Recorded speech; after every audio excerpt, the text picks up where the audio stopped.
دوزخ میں جانے والی ایریاں کون سی؟ سیدنا عبداللہ بن عمر رضی اللہ عنہ فرماتے ہیں، ایک سفر میں نبی کریم صلی اللہ علیہ وسلم ہم سے پیچھے رہ گئے، پھر جب آپ ساتھ آ ملے تو نماز میں دیر ہو گئی تھی اور صحابہ جلدی جلدی وضو کر رہے تھے۔ ہم اپنے پاؤں اچھی طرح دھونے کی بجائے ان پر مس کی طرح گیلے ہاتھ پھیرنے لگے۔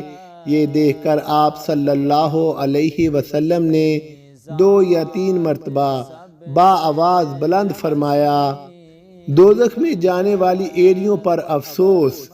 صحیح بخاری 60، راوی سیدنا عبداللہ بن عمر رضی اللہ عنہ۔ اس سے معلوم ہوا وضو میں ایریوں کو خاص طور پر اچھی طرح دھونا چاہیے، ورنہ خدا نخواستہ خشک رہ جانے والی ایریاں اس وعید کی لپٹ میں آ سکتی ہیں۔ غریبوں کے لیے خصوصی پیکج۔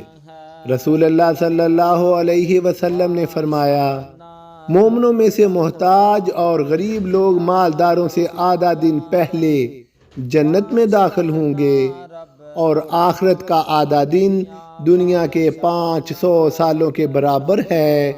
سنن ابن ماجہ 41 واشانا رب رحمان دیا کہ میں ست اسمان کھلارے نے، کہ میں جگمگ کر دے تارے نے، کہ میں سورج دے لشکارے نے،